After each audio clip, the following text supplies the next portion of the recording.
The Athletic.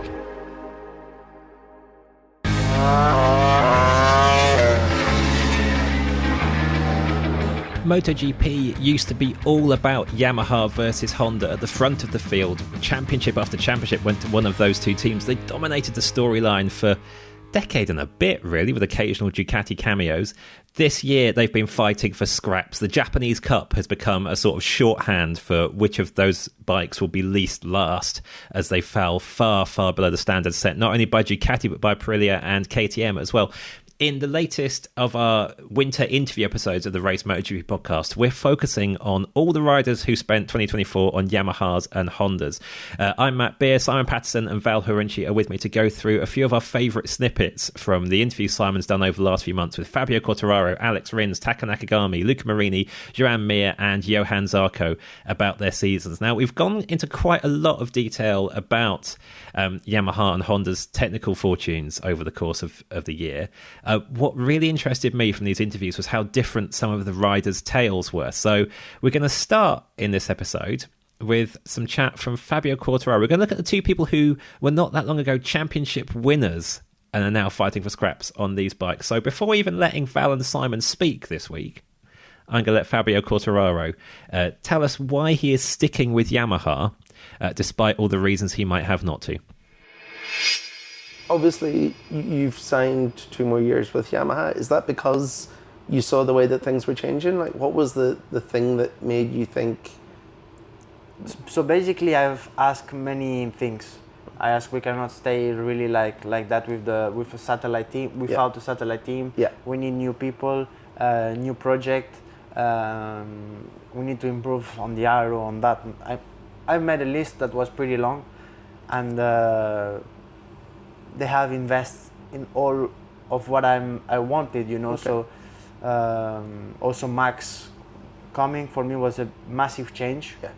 I came from don't believe in the project to believe. So this for me mentally has been a big choice.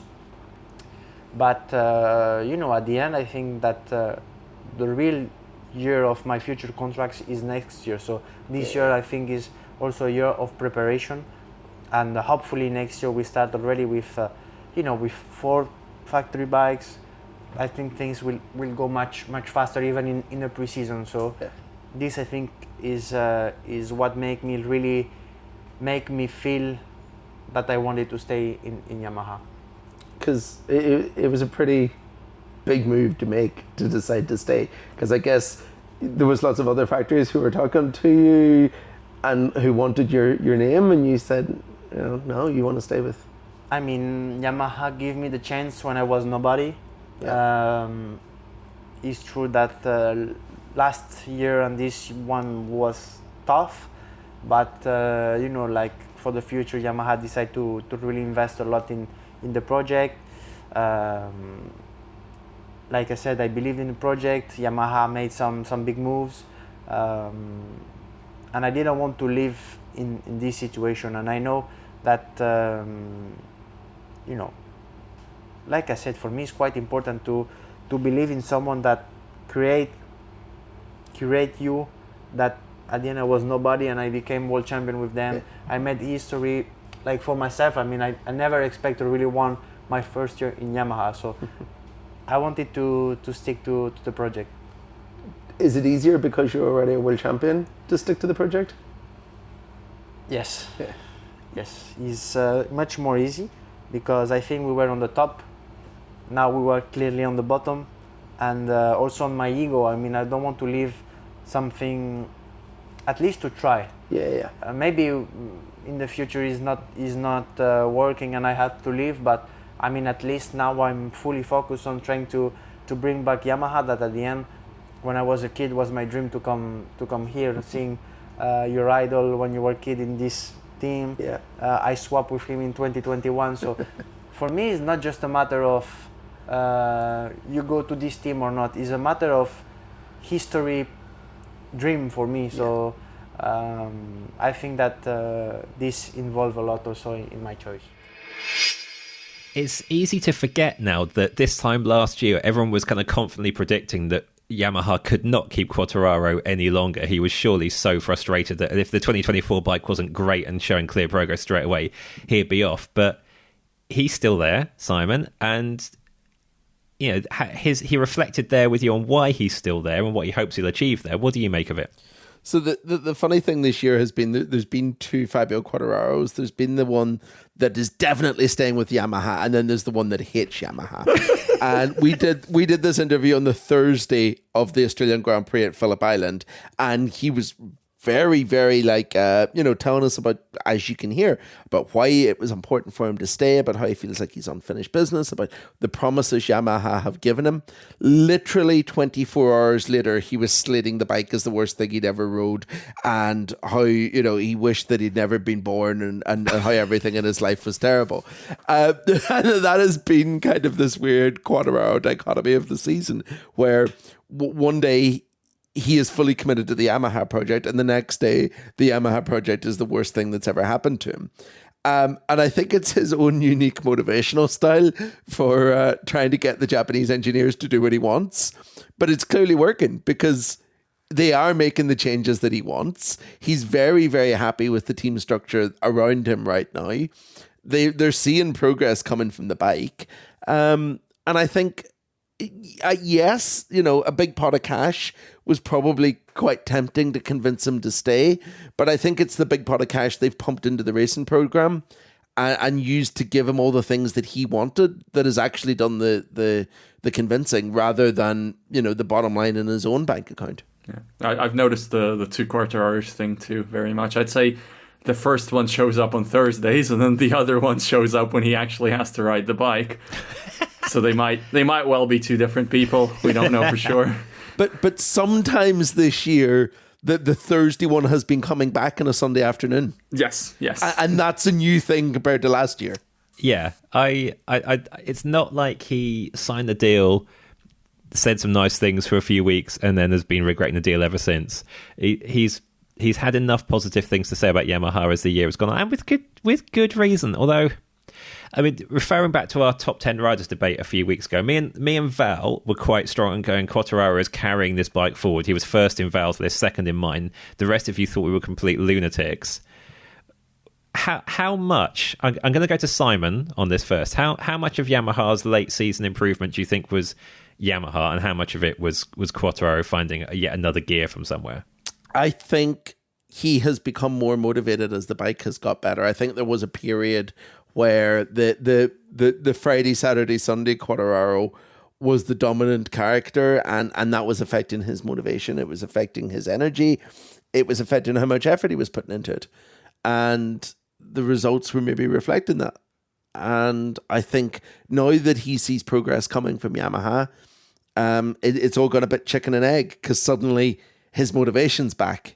And the more motivated he is, the better the results are, and the better that the more he gets some Yamaha in return. So the two are linked, and it's hard to split out for me which one is which, because they're kind of codependent. They're symbiotic.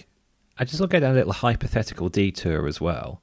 So he says in that interview with you that he's stuck with Yamaha because Yamaha brought him into MotoGP. And incidentally, listeners, the full version of the Quartararo interview, the full version of every interview in this episode is going up on the Members Club during this week. It may be there by the time you listen to this. So if you want to listen to everything Quartararo had to say on not just this topic, but his weird journey towards MotoGP and things going wrong for him in Moto2 and Moto3, and then the start of Petronas Yamaha, so much from him. If you're already in the Members Club, it'll be on Patreon and the other Members Club feeds. If you haven't joined us yet, search for The Race on Patreon. Go to the-race.com/members-club. Val, you're interrupting my plug. Go for it. Yeah, that Quartararo interview features the most interesting contract clause I've ever heard being revealed. So I hope that's enticing. Yeah, it's great, isn't it? Come find us there. We're all 6 interviews you hear clips from in this episode in our main podcast series are going up in full. It's going to be it's well worth over an hour of your time to listen to them all during the week. Anyway, what was I saying? Yes, Quartararo saying Yamaha made him, and that's why he stayed. We think money was involved as well. Aprilia was his alternative, really, wasn't it, if he was going to go to another factory? Hypothetically, you two, what would have happened when it came to Mugello time and Jorge Martin's looking for a new employer. Can you imagine if Quartararo was already signed up? Could Aprilia have afforded to go for Martin as well? Would they have paired those two? Would Martin still be going, okay, I'll have to stay at Ducati? What's the alternative universe where Quartararo says yes to Aprilia? It's a good question. It is a good question because that's a big expenditure, I would imagine. Yeah. I would imagine that Aprilia offered Quartararo every single dime it could, and then probably some more that it couldn't.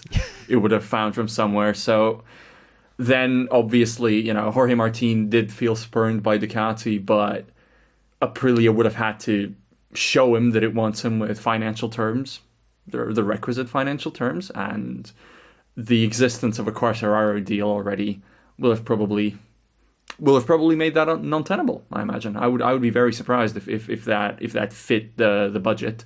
I think if they could do it, 100% they would do it. I mean, if I'm a MotoGP team boss and they ask me, hey, you want Fabio Quartararo and Jorge Martin in your team? 100%, absolutely. Yeah. Any day of any week, gimme. But I'm not sure it would have worked. It all depends for me on the timeline, because I think that there is budget to run. You can find budget to run Fabio Quartararo on your team, especially if you're a brand that doesn't have a title sponsor like Aprilia does. I mean, he really is, outside of Marc Marquez, the second most popular rider in Grand Prix racing right now, and remains that way. His fan base is massive, and his fan base is probably more diverse than anyone else's, which is a very useful thing if you're a sales and marketing commercial guy. So I think they could have found the opportunity to run him and Martin in what would have been an absolute dream team. But I don't know if Martin's sudden departure, I'm really angry with Ducati, I'm going to sign a new contract right the hell now, timeline would have allowed Aprilia to be in a position to pull it off. At least Quartararo knows that Yamaha really wants him. It sees him as his future. This relationship, even though it's going through rocky times on track, there's faith in both parties. Let's go to Joan Mir at Honda, whose time on the Repsol bike, which is no longer a Repsol bike, has been rocky to say the least. He was another of the people Simon interviewed this winter. Slightly different tone to Mir's chat with Simon, I'd say, compared to Quartararo's. Let's hear a little bit of Mir's now. It looks like it's been a really tough year for you personally. Personally, inside the races, this is difficult. You come here knowing that you don't have the las armas, the weapon, the weapons to fight until Thursday. You know that you will not be able to do it. And a rider that was I never been in this situation, and everybody here forgot very quick, and I want results, but I cannot at the moment. Does it feel like that? Like people have forgotten that you're a world champion? For sure. But also now I make a good race this on Sunday, and the people remember so quick also. It works both ways. It works like this. It's true. We are on the sheet. Our value probably is not the one that I deserve, but in one race this can change. So it's not that bad. Does that mean that the only real option for next year, for 2025, was Honda? No. Because they're the ones that understood your value, or? No. We had other options, but my decision was this one, because what I will be always on time to go with one competitive bike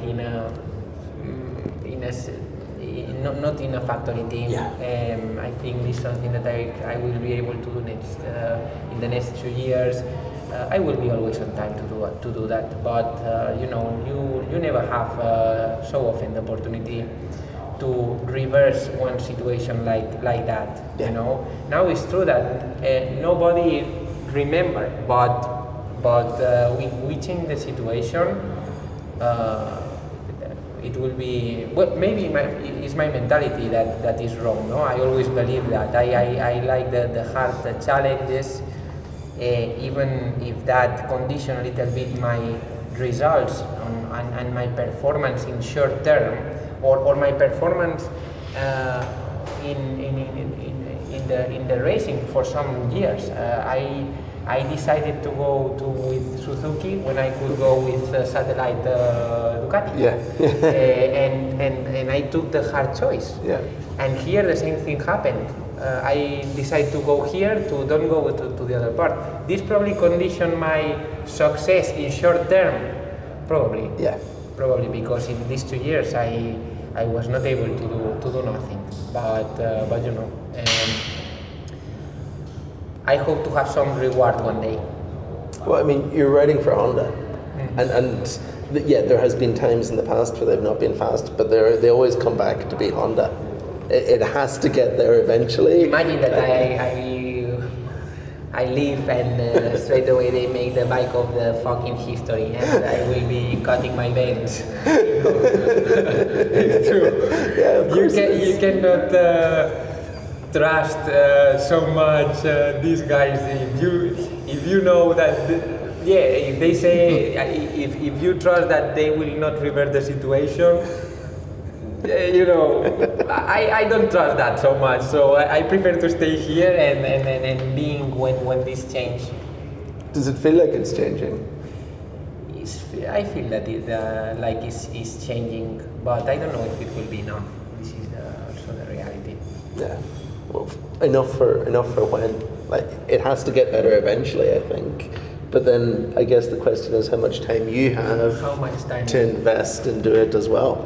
Yes, at the end, what is true is that when you are such a monster as Honda is, comparing the others, you can have 5 years, 6, maybe 10 years, whatever. But at the end, the market always changes so quick. Some crises happen in the world. Yeah. The small ones will struggle more, then the big ones struggle less, and this change. You know, the life changes so much, and if you are behind the umbrella of Honda, it's not the same that if you are in. We see in the COVID what happened with the other people. They struggle a lot. They stop completely everything. Yeah. I think the Japanese manufacturers were the ones that they accomplish with every of its promesa, como the thing that you promise one thing and then I give you back. You know. Yeah. They return. So. Means something, no? And also is if the people probably forget this, but I remember, and I remember that also, no? And so I hope that soon I will be back. Okay, so strong stuff from 2020 world champion Joan Mir about life at Honda. Now, of every relationship on the grid, I will come straight out and say I think this is the one that has the least chance of coming good. Probably, I just think this is the idea of Honda signing Mir, who I think is a good rider and a great rider potentially, and Honda I think potentially is a great team. The idea of them being together makes sense, but this has been too terrible and too destructively terrible for too long already. Just stop, do something else. Sign someone else, go somewhere else, get yourself a customer Ducati, please. Val, what's your take on Mir's strong words? Yeah, I mean, the more I think about it, I didn't feel good about that deal when it was signed, not massively so, because just the time together has not been good. I really struggle to see much positive in it, considering for me, Mir Honda so far has almost peaked with his first test, which is that's never good. That's never good. You never want to say something like that, but for me, I'd say it's pretty accurate. The more I think about it, maybe he was correctly cognizant of his value and of what he can achieve. So if he would have left Honda, maybe he would have done so to rebuild his stock. in a satellite team with a better bike and, just enjoy life a bit more again, that kind of thing. But then do you only rebuild it to a point where the only manufacturer you can kind of sign with is somebody at a level of an improved Honda? So at that point, wouldn't you just stay with Honda, receive a Honda level salary, try to see this project with the backing behind it for the end? Because you do need to be in this kind of project at the end of the day, despite what Jorge Martin taught us this year. I think you do need to be generally in this kind of project to be back to the summit, to be back to the top. My concern is he might tank his value, and then, if Honda improves, but Joan Mir continues to be shaky within its specific, against his Honda teammates, against Luca Marini, against Johann Zarco, if he continues not to be the franchise spearhead that I think you would have ideally signed him as, does this new deal cut off better deals in the future? It's crazy to look so far ahead, but that's the only thing we can do right now, because right now the bike sucks and what happens on track doesn't really matter that much in terms of pure result. For me, it only matters in terms of what's being done to make the bike better and what the rider stock is doing on the rider market. I mean, the thing for me is that I completely get his absolutely sweary point of, I love the fact that there's a profanity alert on this podcast because of someone that's not me. He is right. Honda will once again dominate MotoGP because they're Honda, and that's what Honda does. And we've seen Honda blips in the past, and they've always come back strong. There's a new rule change pending that gives them the opportunity to rapidly close the door. One of the manufacturers in front of them is in deep trouble at the minute, and we don't know what their entire MotoGP future is. Everything is changing. And Mir, I think, is someone that doesn't regret anything, has nothing to regret in his career so far. And walking away from a Honda that will potentially get good at some point in the medium-term future will give him something to regret if it becomes a good bike. He's aware of that. He knows how it works. He's one of the guys, I think, who's a bit of a student of the sport, but a bit of a student of the history of it. He knows that this will not last forever. And, part of me thinks, fair play for kind of sticking to your guns, for knowing that it should get better and being stubborn enough to keep crashing the bike every weekend to try and, get through it. Because this is the other thing too. I think in our heads, he's the worst Honda rider because he finishes very few races. But I don't think I think actually he's probably the fastest Honda in races, even though he's just crashing out of better places than Johann Zarco is finishing. I agree. He's still quick on this bike. There is a roadmap to being successful on this bike for him, if the bike is enough to support where he is. Because he's absolutely riding out of his skin still. He's riding far beyond what the bike is capable of, and that's why he's crashing. Joan Mir is generally not a great qualifier.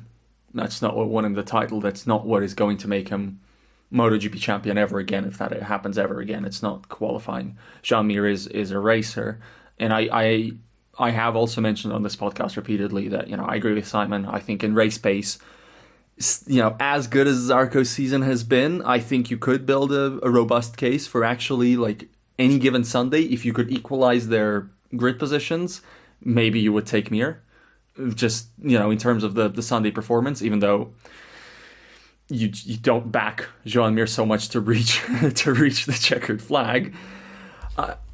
I think that is the one thing that's keeping me from saying something like, if I'm Honda, and right now imagine that I'm unconstrained by the current contracts, because Mir's is running to 2026, whereas Johann Zarco and Luca Marini are both to 2025. But imagine you're unconstrained by contracts right now, and imagine you don't have the consideration of keeping Lucio Cecinello happy, giving him a really good rider who delivers him really good results. Who's your works lineup? I think Zarco Marini for me. And that's a little unnerving to say. There is another thing that I think is worth noting as well, that I think we're going to see, we're not going to have to wait until 2027 and new bikes and all that jazz to see an improved Joan Mir. I think that the arrival of Michelin's new front tyre in 2026 is immediately going to elevate him because it's going to take away some of the reliance on qualifying. There's a few guys in the grid who will improve overnight whenever they've got a tyre that they can pass on again. He's one of them. So like I said, there are lots of things that look positive, and I think Honda's factory lineup is spot on. I think that the two guys that they have are, there's a lot to be said for Luca Marini that we'll come to, but I think Mir is the guy that is giving 100% to try and make this bike better. He's the guy that is so hungry to make this bike better. And while Zarco, I'm not doubting his commitment, I don't think he quite has the same kind of angry, sweary motivation to grab the bike and really do things with it right now. And for every single sweary, determined, sometimes desperate words that Joan Mir came out with about his Honda situation, please check out the Members Club, because the full interview is as strong as that little clip suggested. Hi, it's Samantha Shea from Wirecutter, the product recommendation service from the New York Times. We all know those people who are simply impossible to shop for. At Wirecutter, we have a huge collection of gift guides to help you find the perfect present. We can help you find a gift for the indoorsy type, a gift for the coffee lover looking to try a new bean, something that's nice but not too nice for the new person you're seeing, the best packing cubes for frequent travelers, for the music-loving dad, try a Thelonious Monk album. We believe there's a perfect gift for everyone, and Wirecutter can help you find it. Check out all our gift guides at nytimes.com/gift guides.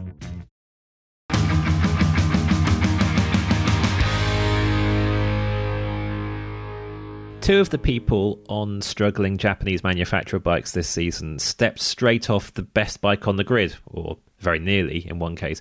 Johann Zarco swapped a Pramac Ducati for the LCR Honda. Luca Marini swapped the VR46 Ducati for the Repsol Honda. Both did this by choice, which is, looking from the outside, just the very headline way, is bold. They had their understandable reasons though, and those come through very strongly in interviews Simon did with both of them. So we're going to start with Zarco talking about his first year at Honda. How does the pressure of this season compare to the pressure of last season, when you had a bike that was expected to win races and we knew that you and the team were capable of it, to this year where the mission is completely different? Is there still the same pressure, or does it feel different? No, it's very different pressure. Always on Sunday there is a pressure, but coming from the race. Yes. You hope to do the best, you hope that everything goes well. So you have like a stress more than a pressure. Yeah. It's a stress, and this stress is very similar. I would say can be the same as the race stress. But about the pressure, knowing that I will struggle with performance, then I've been able to try more things in my riding and develop my riding. That with the Ducati, I knew I have to develop it, but also by doing my things, I was performing. So then I was like too much pushing in my things, because no time to make a step back to try something else. Yes.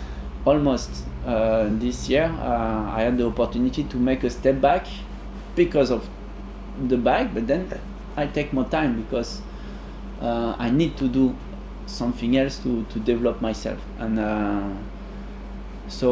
less pressure on it, because sometimes you feel that you cannot fight, so then you say, I work on something else. That with the Ducati, you can be on the podium all the races. That was my target. So yes, this was that you cannot really rest. And now the last two races, I got even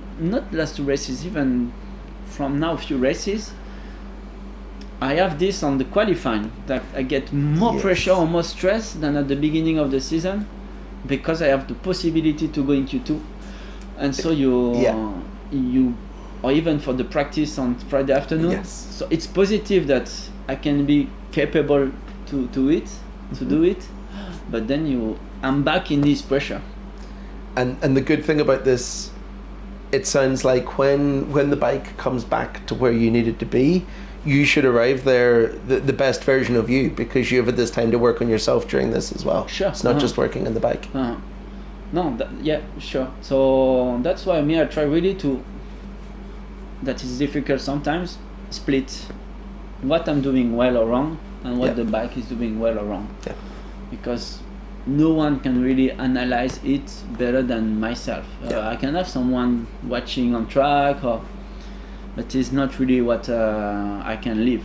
Yeah. So and really, I think I did improvement, and I also have the training at home to understand it. On a supermoto bike or on my CBR will be always different than the MotoGP, but I can see the way I'm living the things when I'm riding, if I'm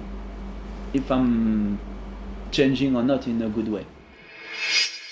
So listening to Johann Zarco there, my overall feeling, Val, is kind of, yes, I get it. That all sounds good. I love that you're part of this project. I think you're doing great things for Honda. You were high at my top 10. You could have been on the Pramac Ducati this year, the one that Franco Morbidelli did basically nothing with, and you would have been so much closer to Jorge Martin, surely winning at least one race, and a lot more useful to Martin's title bid as well. But what are your Zarco feelings after 2024? Johan missing out on the Pramac season doesn't bother me massively, because I don't think he would have been champion. And it's, I think it speaks more to the way I see MotoGP rider's sort of career ladder of achievement. So what you got to do is you got to get in the podium, then you got to win, then you got to win the title. And everything you do after you win your first race has to be geared towards you winning a title. I'm not sure Johann Zarco believes that he still has a particularly good chance of winning a title at some point. I mean, it's not that he's always looked like a rider who's just totally incapable of winning a MotoGP title. He's had good seasons in MotoGP. He's had good races. He's, there's a lot to like about Johann Zarco, the rider, but he's just, by MotoGP standards, he's old. So that's, that's a big part of it. He's old, and he's not a true A-lister. I think everything that comes now after Phillip Island last year is kind of a bonus. And I think, it's the sort of the second career that was never guaranteed to him, maybe even a third career. His big swing was the KTM move. The KTM move fell apart horribly, could have just derailed everything completely. He rebuilt himself after that within the Ducati ranks, and this is sort of the payoff for that. But everything right now is a bonus. If he can somehow maneuver himself into a top position within Honda, which I can't even really, it's difficult for me to really envision what that looks like. But at this point, it is just about sort of honing yourself. It is just about, taking on new projects and trying new stuff and winning the Suzuka 8 hours and seeing, what you can do in terms of earnings, what you can do in terms of manufacturer relationships. At Ducati, he was expendable. This season at Honda, he was not. And that's quite important. It would have been inconceivable to KTM era Zarco that he would be enjoying what he's doing right now so much. He went to KTM and it just crashed and burned around him, in large part because he wasn't ready for it. He's in a worse position now than he was then in terms of where the bike is, but he's matured into, this like philosopher, warrior, monk character where it's just like, oh yeah, this is how it is now, and I'm going to enjoy how it is because it could be worse. And he is the right person for Honda at the minute because of that. He has all this experience. He's rode for multiple manufacturers. He has been through his hating life phase because the bike was awful. And now the bike is awful, but he doesn't hate life anymore. And the whole thing just works for him. KTM spec Zarco went to KTM to be honest, to win the championship at some point. Not immediately the first year, but the expectations were very high for KTM spec Zarco when he was arriving to the team. Again, I bring this up all the time because I have like two anecdotes I lean back on. But when Paul Espargaro, ahead of Zarco's arrival, was talking about, Zarco getting signed by KTM and what a coup it was and what an important signing it was for KTM, how he could elevate the project, you would even hear Paul, who I'm sure believes in his own skills, be like, you know what, if Zarco is better than me, he comes in, he starts winning on this bike, good. I can feel proud of that. It was such a funny thing to hear a rider say at that time. And it's funnier in hindsight because Paul demolished him, broke him in half, basically. So clearly, we all expected more from Zarco at KTM. That was the move of a rider chasing the summit. A rider chasing the summit does not join LCR Honda right now. It's a good team. No offense to the team. It's a bike question, but you know what I mean. It's a different set of priorities. It is a genuine luxury for him, and he's made He's made a lot of it. His stock for me, it's the age, man. If not for the age, his stock would be maybe the highest it's been since like the first races of the Tech 3 Yamaha experiment. One thing actually that we've not really touched upon at all is, part of the reason he went to Honda was the safety of a 2-year contract. Yes, and that's probably landed fairly well actually, because of all the shenanigans at Ducati and everything that was going on there. He, I'm sure there was a large part of this year where he sat back and was very thankful he wasn't a Pramac in a 1-year deal. True. Yeah. No, I do get that.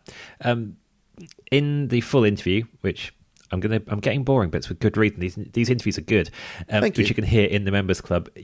Simon does quiz him about the KTM stint as well, and he's great on that, and like how low he was afterwards, wanting to go back to Moto 2.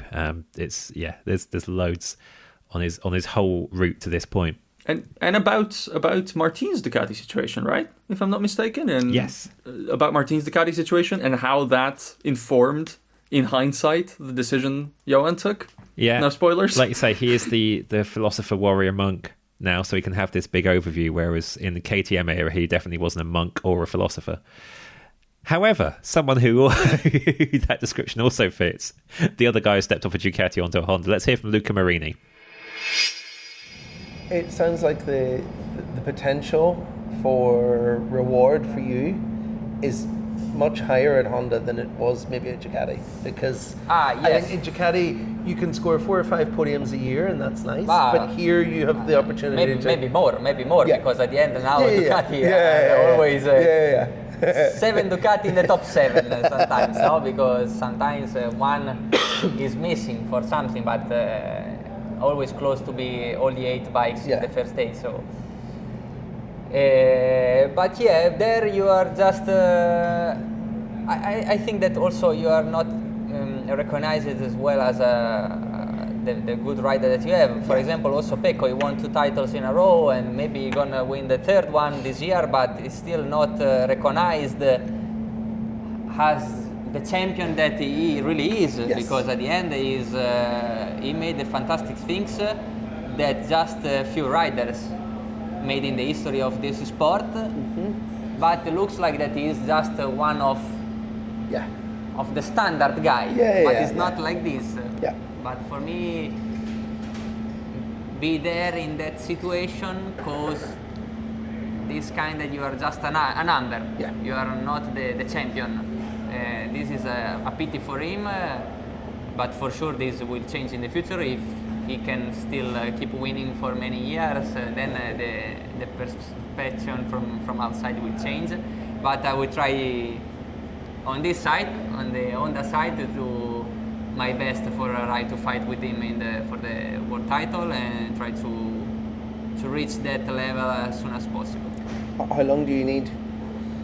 This depends on the technical side.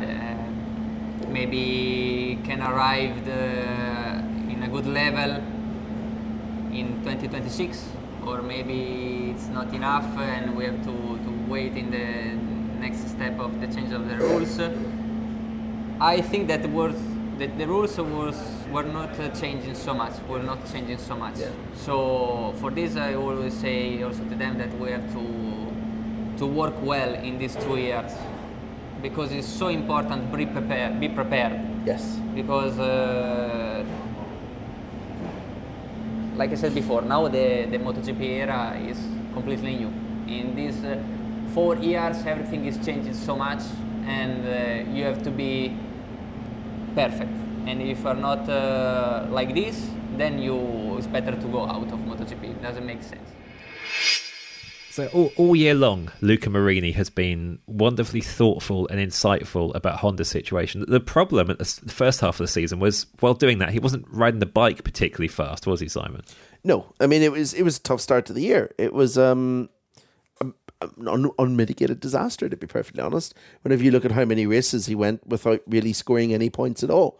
It took a long time to get his name on the board, but we've used this comparison so many times. He's MotoGP's little diesel engine. Whenever he gets chugging, it just builds up momentum, and by the end of the year, kind of semi-regular point scorer, matching if not beating Mir on a regular basis, even when both of them, on the rare occasion when both of them finished a race.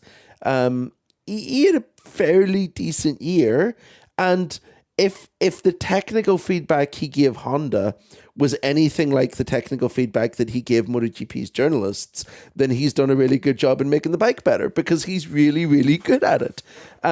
We said back whenever people were asking questions about why they'd signed him that he was a good choice for the project because of what he brings to it technically. He's been the guy this year that's been able to look at not just the Honda but everyone's bikes and identify the problems with them. Fix, kind of mentally fix or tell the engineers what they need to do to make them work. Multiple times this year, including the weekend that we did this interview, actually, he said something over the course of a weekend that we've listened to afterwards and been like, oh, that is an immediate story. That is something for middle of the week between two races, but that's an immediate story because it's Luca Marini fixes the problem with the Honda or explains why the KTM doesn't last the full race distance with its tire life. He's really good at it. And I think he knows that his, it comes across the interview, he knows his ceiling on a Ducati was kind of where it was last year at VR46. He is an occasional podium contender and the very rare race winner on a good bike.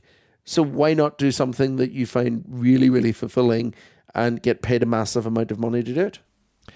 You talk about his ceiling, though. This is the thing that maybe not worries me, because he's making a great career. He's a MotoGP rider. He's making a difference to a major manufacturer. I feel slightly sorry for him because I cannot see him still being there when Honda is next good. I think at that point you go, thanks for all the hard work, Luke, and now we're going with someone higher profile and quicker. Off you go to our satellite team, or he goes and does this magic at another manufacturer instead. Am I being too harsh on Marini, Val? I mean, he might get lucky with Val's point about Zarco's age. Yeah. Where Zarco ages out and he ends up at LCR doing the Zarco job. But I do think Honda at that point, I mean, it really depends on the progress, but I think Honda at that point, specifically for 27, I'd be really surprised if Honda doesn't go hunting for a big name. A bigger name than what it has right now. Or at least it's all well and good to be, revolutionizing your program, to be, rebuilding it in a better image, making it more European, hiring really high-profile test riders, restructuring everything, getting Romano Bisiano, all good. It's going to be worth nothing if you don't get a true A-lister. Not nothing, but it's going to be lacking. It's going to be missing that final piece of the puzzle. Yamaha's in a luxury position where the final piece of the puzzle is already sitting there, just waiting for the bike to get good. Look, ultimately, you could just make the Honda so good that it doesn't need the best rider in the grid, or even like a top 3, top 5 rider on the grid. Basically, you need to make it good enough for Luca Marini to be able to win races, and he can, if it's good enough.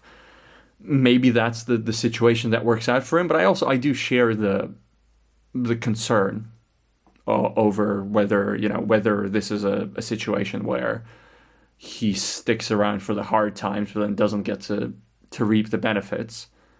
But at the same time, you hear Luca talk about his current role at Honda, and it would also be nice to hear from some like Honda engineers about it necessarily. But when you hear Luca talk about it, nobody has really been bigging up the technical work they've done more than Luca this season.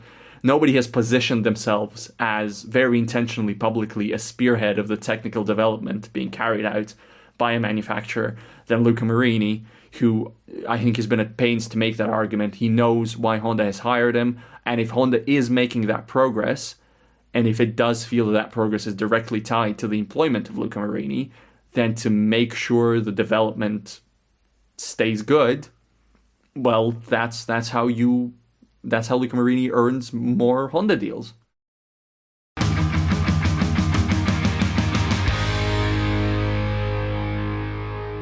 We heard from Fabio Quartararo at the start of this episode. Now it's time to hear from the guy on the other side of the Yamaha garage, Alex Rins, someone we had really high hopes for joining Yamaha. I think we're all fans of what Rins can do, and we thought him plus Yamaha was going to be a lot like him plus Suzuki, which was great at its best. But even as he signed the deal, we all had this kind of hope he's fit after that horrible crash on the Honda. And as the season's gone on, it's the answer to that question has looked more and more obvious. But When Simon asked Alex how he was when he did his one-on-one interview, the answer that Alex put across was slightly different. So the first question, Alex, I guess, is how are you feeling physically? Because I think that we know you had the big crash last year at Mugello. I think you've had a lot of bad luck since.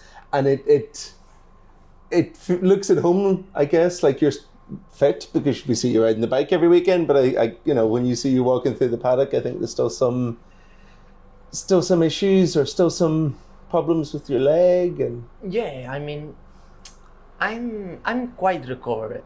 Yeah. Let's say like this.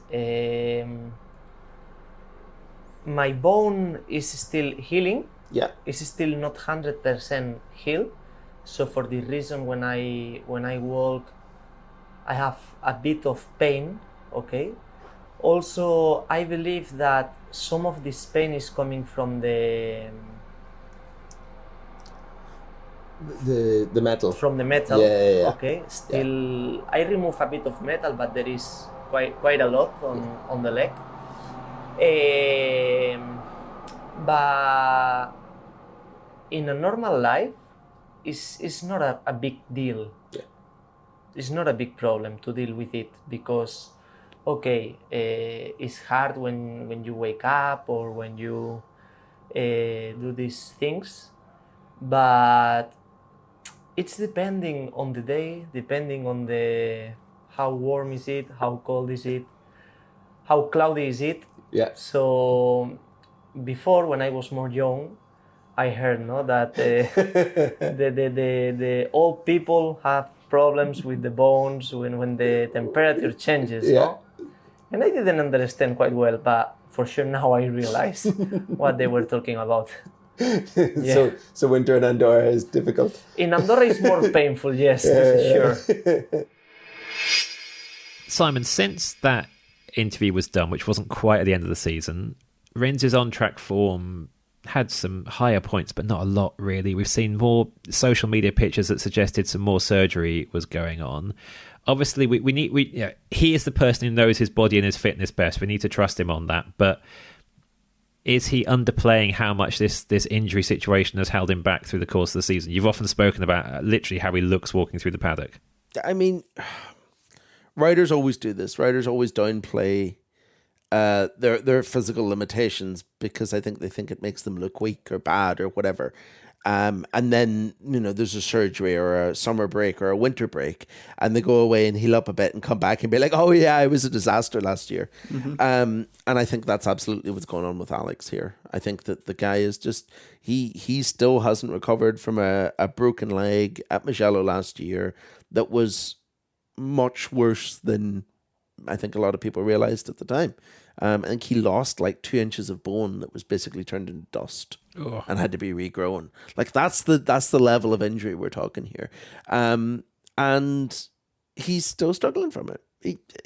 I mean, you can't tell me he's not still struggling from it whenever he can't walk 250 meters across the paddock. It's just, yeah. It has been the asterisk against all of his performances this season. He's not this bad. He's not as bad as he's looked.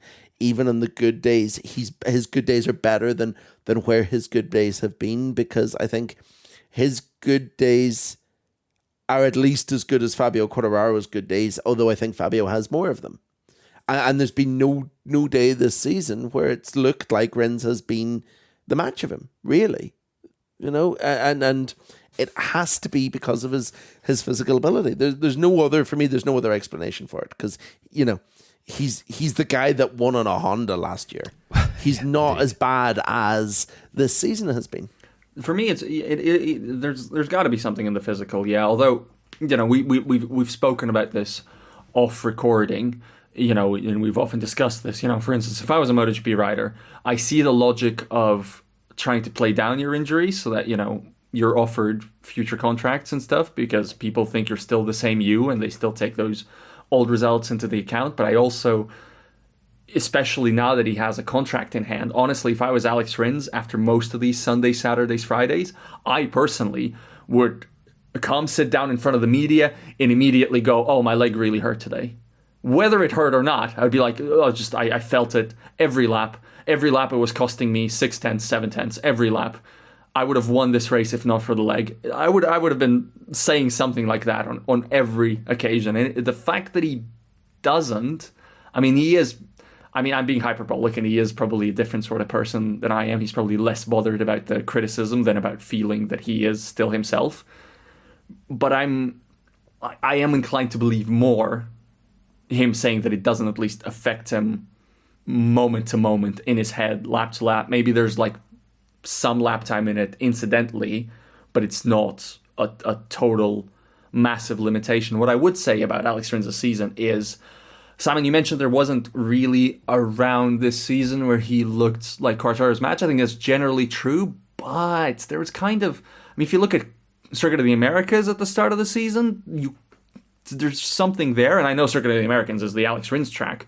What is informative for me is Alex Rins looked better and stronger relative to Fabio Quartararo at the start of the season than at the end, even though he's getting further away from the injury. The easiest explanation for that is he's also got hurt mid-season in different ways, and that broke his rhythm.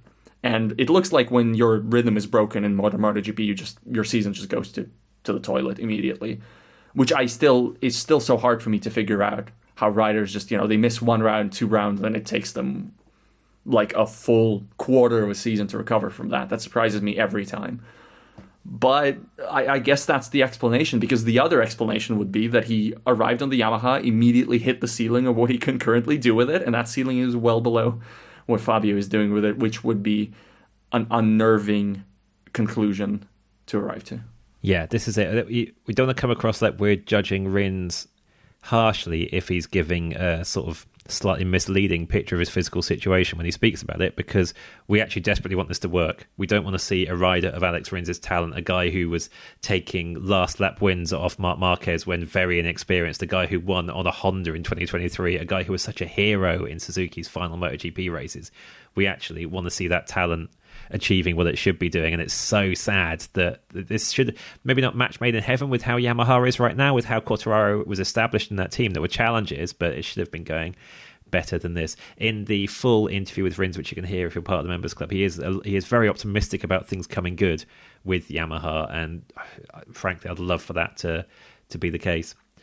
Finally, in this episode, we're going to hear from the other person who was on a Honda this year and is ending their MotoGP career there, Taka Nakagami, chatting with Simon about whether he ever thought of leaving Honda and what his new job there will look like. Was there any thought, looking at next year, or even in other years in the past, of trying to find something with another team, with another manufacturer? No. In my mind was no option. Always be Honda, and also to stay with this team, because I joined MotoGP from 2018, and then every year by year, I felt like getting stronger, and then I could see even myself that the result is not from from outside of the point, and then inside the point, and then a top 10, top 6, top 5, and then fighting for the victory or even the podium. So definitely, I felt like a step I made, and that's why I was not thinking to change the team or bike or manufacturer. So in the past I never thinking to move to different team. And still with Honda next year, and I think the job next year is maybe just as important as the job this year, considering the position that they're in, the position that you're in within Honda. It could be really exciting. Yes, still many things that I need to understand what HRC thinking of the MotoGP team, or even like my job as well. But of course, I will be staying in Japan and couple of tests in Motegi, and I don't know exactly how many or how many times or how many days, but depend of the, we need to understand the European test team. Yes. And because I'm completely different. Yeah. But something that I can change, be more, not completely, like a separate. I want to be, more close to the GP riders and also test team as well, and more sharing the data or sharing all the how can I say it? Something that more understanding each other. Yeah. So this is something. At the moment, I just see missing that, they have a test team in Japan, but nobody care about this, because even they don't talk about the test team in Japan, and no information. So this is something we can improve. It's fair to say that though Taka Nakagami is leaving MotoGP full-time at the end of 2024, it could have happened a little bit earlier had circumstances been different, because his performance has not hit heights in recent seasons. He was backed by Honda. He was backed by Idemitsu, the LCR team sponsor. There were kind of pragmatic reasons for him staying on the grid. But focusing on those, does it undersell what Taka was doing at his best, or is this a case of someone being on the grid too long because of their connections? Who wants this one? It undersells it a little bit. I think a little bit, but not hugely so. And I don't think I feel like very strongly about him having overstayed his welcome, because for me, he stayed a lot, and it could have easily been shorter, and you wouldn't feel that he's been hard done by. Certainly, it's not like it was a great bike that was being squandered or whatever, or anything of the sort. I think he did a reasonable job with it most seasons. The thing with Taka is he was like never bad enough to be definitely worth dropping, which is also a skill, and also I think is respectable. The times when he was like really far off was when he hurt himself and had to have 5 million surgeries because he tried to continue the season instead of doing the logical thing and sitting at home and recuperating. But for much of his Premier Class career, he was doing, it felt like, just enough for when Ayagura says, I don't really want to go into MotoGP, you go, yeah, it's fine, we're going to be fine with Taka. Taka's fine. Taka will do a fine job. Even in 2024, if there wasn't the interest from Somcat Chantra to go into the Premier Class, you just go, yeah, Taka's fine. He's done fine. He's there have been weekends this season. On the whole, he has been the weakest Honda rider of the four, but it's been closer than you would maybe think based on the perception of Taka Nakagami, the MotoGP rider. Yeah, and I'm in this weird position. I just don't like talking about people overstaying their welcome or anything like that. I mean, I'm glad he got the MotoGP career he got. I don't think we missed out not having Ayagura on those Hondas. I don't think Ayagura feels he missed out not being on those Hondas. I don't see who else it could have been. I don't think Agura missed out. I think if Agura looks great on the Trackhouse Aprilia next year, we may be thinking, I wonder what he could have wrestled out of the LCR Honda. I think that might be a bit tantalising. 11th place? Well, Taka Nakagami comprehensively, maybe it's a big word for it, he outscored Marini and Mir this year. Yeah, he wasn't on Zarco's level of productivity, but he outscored both works riders. That is something. I just said he was the worst performing Honda rider. I think I still believe that, because I just sort of discount the first half season that Marini's had. But am I wrong? Am I just saying that because... No, am I undervaluing Taka Nakagami right now? I think on performance, you're absolutely right.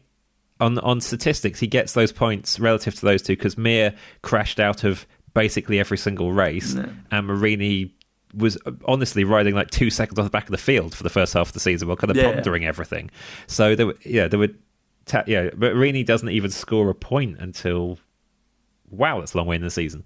So yeah, that's how Taka Nakagami ends up there in the championship. I mean, he was also 119, I think, against Zarco in qualifying. So I don't think I'm being too unreasonable. And I've defended myself now against an accusation from myself.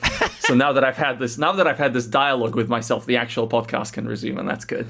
I'm glad you've been able to hash that out with yourself, Bo. Well, I'm going to beat that by now coming up with the very contradictory sentence that I think it's right that Somkiat Chantra is replacing Nakagami, but I think Chantra will be a downgrade in performance next year, and they would have done better keeping Nakagami, even though they were right not to. I think Chantra's really interesting, but coming in as a rookie on that bike after a slightly patchy Moto2 season, I don't think 2025 will be great fun for him or the home fans who will be really pleased to see him.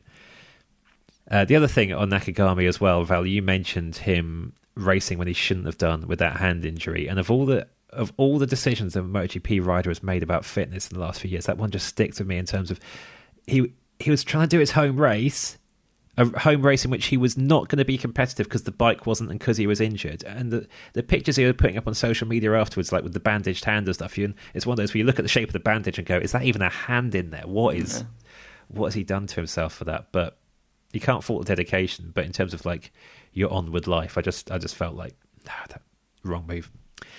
Anyway, on that festive note of mangled hands and career misjudgments, wow. If you want to hear the full Nakagami interview, which also includes him talking about the 2020 season in which he became Honda's not least performing rider, but for a little while its leading light in the absence of Marc Marquez, this and all the other interviews will be up on our Patreon in the Members Club in full. We're doing 7-day free trials in Patreon as well, so you can dip in, get a taste, and then stick around for the 2015 Revisited series that starts in January. We have one more MotoGP podcast to go in 2024 in the main feed, and it's where we look back at all the predictions we made during the course of the season, some of which were really, really good. Others may not have come true. Us three and special guest returnee Lewis Duncan, who made a few predictions during his appearances on this podcast, will be back with you for that one next week.